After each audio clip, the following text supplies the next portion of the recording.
Bonjour, aujourd'hui j'aimerais vous parler de la supériorité spirituelle des femmes, la spiritualité.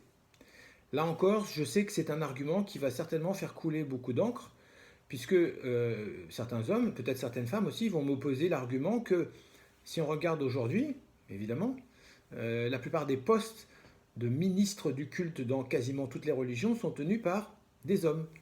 Mais ça prouve rien, puisque c'est juste le résultat d'une société patriarcale qui a monopolisé tous les pouvoirs. Ça prouve absolument rien, ça prouve pas que les hommes sont plus spirituels que les femmes, au contraire. Moi j'aurais tendance à penser l'inverse. Alors qu'est-ce qui me fait penser ça? La première chose déjà, il faut définir ce qu'est la spiritualité. Évidemment, il y a autant de définitions que de spécialistes. Et voilà, moi j'ai trouvé une définition qui n'est pas la mienne parce que j'aime pas, je trouve que c'est pas la peine de réinventer l'eau chaude. J'avais trouvé une définition qui me parlait bien, qui disait que la spiritualité, c'était tout simplement le voyage qui va de l'ego à l'amour. De l'ego à l'amour, tout simplement. Et ce voyage, évidemment, il peut être fait de deux façons qui ne sont pas incompatibles, je précise.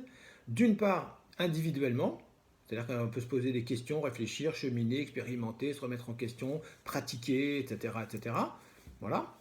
Et dans ce cas-là, ça s'appelle souvent, enfin on appelle ça souvent la spiritualité, au sens strict du terme. Et ça peut être pratiqué de façon collective.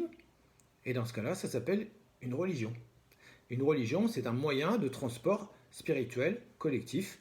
C'est-à-dire que tout le monde prend le même avion, va dans la même direction au même moment, pratique les mêmes prières, a les mêmes valeurs, les mêmes codes, les mêmes rites. Voilà. Et donc ça crée aussi un sentiment d'appartenance et ça soude un peuple. Voilà.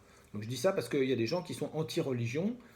Moi, je n'ai pas d'avis spécialement là-dessus. Je pense que ce n'est pas les religions qui sont en cause, c'est les êtres humains qui les utilisent positivement ou négativement en les détournant. C'est ça le problème. Donc, si la spiritualité, c'est le voyage qui va de l'ego à l'amour, la question déjà, c'est entre l'homme et la femme qui a le plus d'ego et qui a le plus d'amour.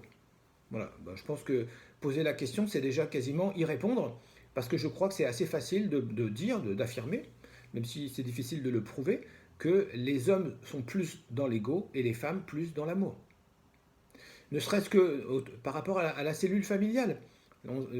C'est pas pour refaire quelque chose de banal, mais la plupart des femmes sont mères et la plupart des mères sont capables de dévouement, de sacrifices qui dépassent l'entendement qu'aucun homme n'est capable de faire.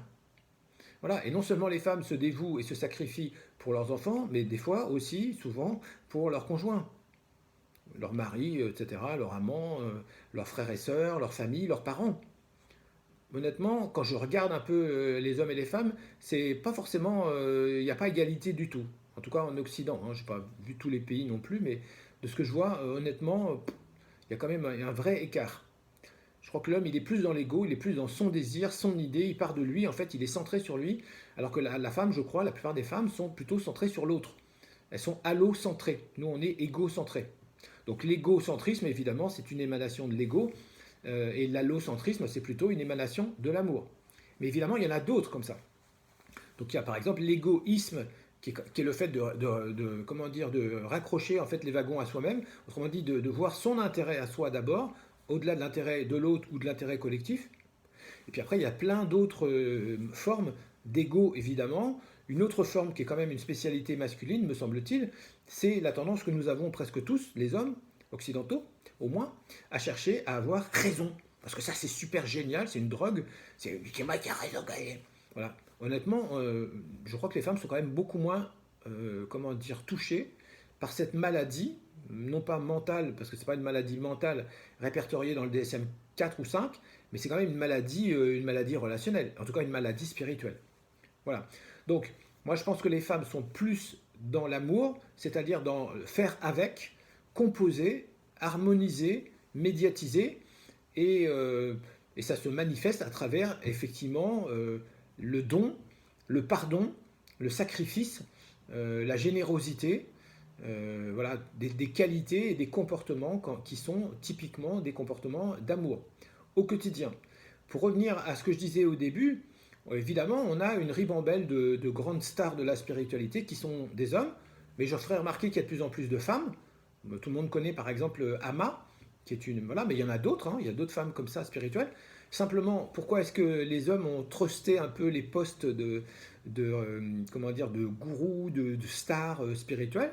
Ben parce que déjà, la société, on pourrait dire occidentale, pour faire court et simple, patriarcale, parce que c'est pas seulement l'Occident, c'est un millénaire en fait, hein, a mis en fait, a développé la prééminence des hommes, a mis les hommes en fait en position dominante, donc plus facile pour un homme de s'autoriser à être un gourou que pour une femme, par exemple. Voilà, ça c'est la première chose. Et puis la deuxième chose, eh ben, c'est que la répartition traditionnelle des rôles fait que la plupart des femmes sont enfermées, cantonnées ou ligotées ou avec une famille et des enfants et des charges. Donc c'est facile d'être un gourou, de partir dans le désert et de prêcher les choses quand on n'a pas d'enfants, pas de mari, pas de contraintes.